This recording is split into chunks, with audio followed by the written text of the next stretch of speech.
윌리엄 리입니다. 개, 돼지 탈출, 시급한 문제. 제가 페이스북을 5년 넘게 하고 유튜브를 얼마 해보니 견적이 나옵니다. 머리 나쁜 수험생은 최고의 쪽집게 과외 선생들을 붙여도 성적이 오르지 않는다는 겁니다.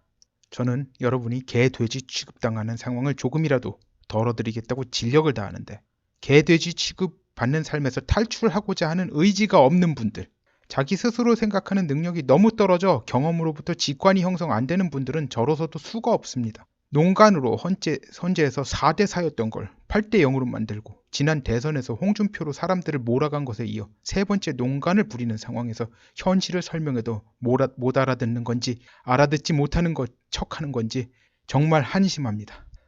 페이스북하고 유튜브에서 제가 봤을 때 가장 기쁜 댓글은 다음과 같은 거예요. 퍼즐을 맞추는데 못 찾던 조각을 찾던 느낌이라는 답변이에요. 이분들은 제 글이나 저희 방송을 듣기 전에 상황 파악을 상당 부분 하신 분들이에요. 다만 이제 퍼즐 조각 몇 개를 못 찾는 느낌이었는데 제 이야기를 들으면 못 찾던 퍼즐 조각이 그 자리에 딱 맞는 걸 아시는 겁니다. 진짜 이런 분들이 더 많으셔야 됩니다. 저에게 근거를 바라시는 분들에게 죄송한 말씀이지만, 일단 근거는 물론이고 정보 자체도 정보 소스 보호를 위해 말씀 못 드리는 게 많습니다. 예를 들어서 최근에 나온 거 김진태 캠프에서 나온 답변이요.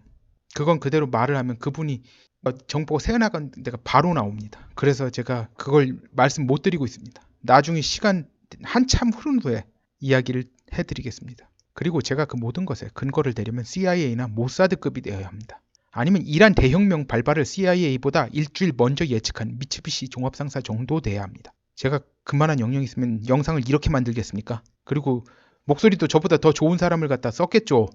본인들이 그렇게 근거 확실한 정보에 목마르시면 전 재산 다 털어서라도 직접 돈 주고 사시기 바랍니다. 앞에 언급한 퍼즐 조각을 맞추는 능력, 그러니까 어떤 게 자기가 못 찾은 퍼즐 조각인지 인식하는 능력부터가 우선이에요. 하여튼 그런 능력이 있는 분들 아니면 제 페이스북이나 제 방송을 믿지 못한다고 해도 저로서는 할 수 없는 노릇입니다. 이런 혼탁하고 시계가 제로인 상황에서 눈앞이 1m도 안 보여요. 앞도 안 보여요. 경험에 의한 직관도 쌓이지 않은 분들을 납득시키는 건 제 능력 밖이고, 저로서도 그만한 노력을 기울일 가치를 못 느낍니다. 자, 처음 이야기 시작하겠습니다. 제가 지금까지 올린 영상과 포스팅 보고도 적화 걱정하시는 분들 아직도 있습니다. 참 답답해요. 이건 여러분 집을 향해서 불도저가 돌진 중인데 멀리서 포탄 날라올지 몰라 떠는 거나 마찬가지입니다. 문제는 포탄 쏠 대포들이 지금 제대로 작동하고 있지 않은데 말이죠. 지금 김정은 수준이 자기 참모들이 충직한 직원하면 네가 나보다 잘났어 하면서 강제 수용소 집어넣는 정도예요. 자, 북한 최고의 트럼프 전문가라고 할 수준인 한성열이 지금 강제 수용소에 있습니다. 살아 못 나오던지 폐인이 돼서 나올 겁니다. 한성열은 영어가 능숙하고 트럼프가 대통령 후보로 부상하기 훨 전부터 그의 저서를 즐겨 읽어 트럼프가 어떤 사람인지 북한에서 가장 잘 파악하고 있는 사람이라고 해도 과언이 아닙니다. 미북 회담 관련 제의서 내용이 김정은 심기를 거슬려서 강제 수용소에 들어가게 된 것으로 알려져 있습니다. 그게 거의 정치범 수용소 바로 아래 단계라고 합니다. 그리고 어제 말씀드린 대로 호위 총국 장교들 군기를 잡겠다고 심지어 그 장교를 공개 총살시키고 그러다가 작년에 호위 총국 장교들이 들고 일어나서 시해당해 죽을 뻔했죠. 12월 달이었습니다. 삼국지에 나오는 오나라 손호에 못지않은 암군이라 할 겁니다. 이 김정은 말이에요. 참고로 손호는 오나라 마지막 황제며 손권의 손자입니다. 누군지 궁금하면 구글링을 좀 해보세요. 이렇듯 악의 천지였던 그의 아버지, 할아버지 김일성도 악의 천지였죠. 근데 김정일이 사실 좀 더 단계가 높은 악의 천지예요. 더 잔인하고 더 머리가 잘 돌아가고. 그런 그의 아버지 김정일과 달리 김정은은 집권 내내 자충수만 계속 두고 있으며 일부는 상당히 치명적 자충수들입니다. 지가 주도한 화폐 개혁 시작할 적에 저는 100% 실패할 거고 나중에 실패 책임을 남에게 뒤집어 씌울 거라 봤더니 결국 그대로 그리하더군요. 그리고 지금 남한의 상황을 보겠어요. 한국에. 문재인은 지금 검찰을 길들이겠다고 고위공직자 범죄수사처, 약칭 공수처 신설을 밀어붙이는데요. 이 검찰 조직에는요, 지네들이 대통령과 권력을 공유한다는 시건방진 사고에 가득 찬 검사들이 우글거립니다. 일면 검찰이 청와대의 개같이 굴기도 합니다만 자기네들 영역이 분명해 이를 건들면 청와대고 뭐고 물어뜯겠다는 인식이 분명합니다. 박근혜가 탄핵당하고 구치소에 있는 것에는 검찰이 이런 생리가 많이 작용했습니다. 박근혜가 LCT 건드렸다고 검찰들이 박근혜 축출에 동조했던 겁니다. 당시 법무장관이던 김현웅, 검찰총장이던 김수남은 검찰의 편에 확실히 섰죠. 황교안도 그런 태도를 취한 게 아닌가 봅니다. 박근혜가 가장 친한 성심여고 동창의 동생으로 어린 시절부터 그를 보아온 터라 안심하고 그를 법무장관으로 발탁하고 그의 성균관 법대 동문들을 대거 기용하고 그를 총리직까지 올려줬건만 이런 식으로 배신한 것 같습니다. 하긴 문창극에 비해 황교안이 워낙 무난하게 총리가 된 게 이제 와서 보니 매우 수상했습니다. 자, 공수처 신설은 LCT 수사 못지않게 검찰 조직을 위협하는 건입니다. 이젠 검찰이 청와대에 대해 주제 파악을 시키려 길들이려 나설 겁니다. 이 정도면 홍석현도 말리기 힘듭니다. 그러니까 홍석현도 자기 페이스가 있을 거 아니에요. 문재인 정권을 갖다 무너뜨린 페이스가 있어가지고 웬만큼 그걸 갖다 거기에 맞추려고 하는데 검찰들이 이제 이 정도면 응해주지 않습니다. 일단은 청와대 길들이기 들어갈 수밖에 없습니다. 뭐 길 안 들려고 덤빈다면 청와대 무너뜨리는 수밖에 없어요. 황교안이 자한당 당대표가 된 후에 본격적으로 검찰과 청와대의 피 튀기는 싸움이 시작될 것이라고 봅니다. 왜냐면 이게 문재인 측도 얘네들이 물러설 애들이 아니에요. 새가 만만치 않아요. 그쪽도. 보면은 검찰총장 문재인이 임명했죠. 저기 법원에 이제 대법관 문재인 임명했죠.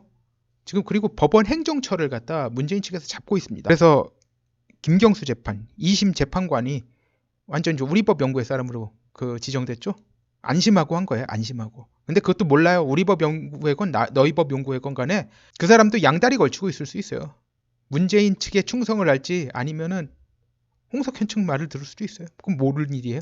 게다가 전에 말씀드린 대로 현재 한반도가 미중 양국의 군사적으로 매우 중요한 위치가 되었습니다. 내년에 실전 배치될 항속거리 12,000km SLBM 이거 중국 거죠. 이것이 중국 원자력 잠수함에 탑재되어 동해안 항구에 기항하게 되면 미국 본토가 바로 위협받습니다. 이거 하나만으로 러시아, 중국이 협동해 미국과 군사적으로 맞서면 미국 본토는 대단히 심각한 위협에 직면합니다. 현재 중국 원자력 잠수함은 다 발해 안에 정박 중이에요. 서해는 수심이 얕아서 쉽게 탐지가 되는 반면에 동해는 수심이 깊어서 태평양 한가운데까지 미국이 탐지 못한 상태로 빠져나갈 위험이 커집니다. 미국이 한반도 적화를 용인하겠습니까? 이런데도 나중엔 몰라도요. 나중에 뭐 한참 지난다면 어떻게 될지 몰라도 지금 최소한 지금은 아니에요. 미국 본토가 위협받고 미국 군사 패권이 위협받고 결국 미국 달러 기축통화 지휘 패권도 중국에 일부 내줘야 합니다. 그러니 적화 걱정은 지금으로선 기우입니다. 하지만 내각 책임제 개헌 후 중국을 종주국으로 모시는 체제로 전환은 현재 상당히 진행된 상황입니다. 이번 자유한국당 당대표 경선 문제로 제 정보원이신 분, 정보원 여러분인데 그 중에 한 분이신 분입니다. 의견은 다음과 같습니다. 이광재, 수중회, 공작금이 조단위인데 김진태는 처음부터 계란으로 바위치기 한 거다. 현재 여시제의 정치공작 담당은 이광재입니다. 예, 맞습니다. 예전에 노무현 측근이고 강원도 지사 중간에 무슨 재판에서 징역을 받았나? 하여튼간 형선고를 받고 그것 때문에 중간에 이제 잘린 이광재입니다. 홍석현이 이명박이 구치소행을 조장했는지 방관했는지 모르지만 그런 충분한 이유가 이거였습니다. 조장했죠. 결국은. 더 이상 필요 없게 되었거든요. 이광재에 맡기면 되는데 이명박과 굳이 권력을 나눌 이유가 없어진 거죠. 탄핵 때는 이명박이 할 역할이 있었어요. 국회 내에서 특히 그때 당시엔 자유한국당이 아니었죠. 그때는 새누리당이었죠. 국회의원들 사이에서 공작을 해야 될 때 이명박이 관여할 여지가 있었는데 뭐 이제는 이명박 필요 없는 거예요. 이광재한테 맡기면 되는데 이광재가 정치 공작 잘합니다. 그리고 돈을 어디에다가 먹이면 탁탁탁 돌아가는 지도 아주 도사같이 잘 알아요. 근데 왜 이명박을 갖다 써요? 이명박 쓰면 나중에 권력 나눠가 달라고 할 텐데. 지금으로 봐서는 자한당 당대표 선거는 이미 끝났습니다. 김진태 캠프가 항복하고 주요 스텝까지 반대급부를 받았을 것이라고 추정하고 있습니다. 이게 참담한 일입니다. 캠프 내부에서 나온 이야기를 들어본 바 그리 생각할 수밖에 없습니다. 구체적인 이야기는 정보 주신 분이 자기가 정보를 흘린 게 알려지는 게 원치 않으셔서 페이스북에 올렸다가 내렸습니다. 이광재는 김진태를 3등쯤으로 만들 생각 같습니다. 아마 선거 결과가 일이 나오겠죠. 자, 이광재는 김진태를 3등쯤으로 만들 생각 같습니다. 아마 선거 결과가 대강 이렇게 나올 거예요. 뭐 꼭 이렇게 나온다는 게 아니라 뭐 제가 보면 황교안 55%, 오세훈 25%, 김진태 20% 정도로 말이죠. 자, 선거가 끝나온 후 김진태와 오세훈이 따뜻하게 황교안을 축하해 줄 때 개돼지들은 드디어 지옥이 끝났구나, 지옥이 끝나는구나 생각하겠지만 이제는 지옥문이 열리는 방향으로 가는 겁니다. 문재인이 쓰레기차였다면 내각 책임제 개헌 세력은 똥차입니다. 적화 통일을 추진하면서 실수 연발만 하는 머저리들을 치우는 대신에 시진핑 발바닥을 핥으며 나라를 중국에 파는 매국노 세상이 되는 건데 이들의 수중에 나라가 들어가면 나라 꼴이 필리핀 이하로 떨어지게 됩니다. 이게 적화보다 나으니 만족하신다는 분들은 할 수 없는 노릇입니다만 물론 지금보다 더한 중금속 미세먼지는 거기에 덤입니다. 문제는 이 친중 매국노 일당은 문재인 일당만큼 머저리가 아니라는 점입니다. 단지 현재 위안이 되는 점이 있다면 트럼프가 홍석현하는 짓거리를 세세히 알고 있으며 홍석현이 트럼프가 가장 혐오하는 숙적인 CNN 설립자 테드 터너와 형제 사이간 정도로 친한 걸 안다는 점입니다. 그래가지고 2번 골탕 먹였죠. 트럼프 찾아갔을 때 한 번은 당선인 신분으로 만날 때 바로 전날 취소했죠, 약속을. 그리고 대통령일 때 아직 대통령입니다만 홍석현이 대통령 특보로 자격으로 찾아갔으니까 뭐 대충 만나면 사진도 완전 홍석현을 갖다 지 아랫사람 같이 찍었잖아요. 트럼프는 저기 책상에 앉고 홍석현 뒤에 서서 사진 찍게 하고 골탕 먹인 거죠. 그리고 게다가 홍석현이 시진핑에 충실한 부하라는 거 잘 압니다. 여기까지입니다. 좋아요, 구독, 알림 버튼 부탁합니다. 감사합니다.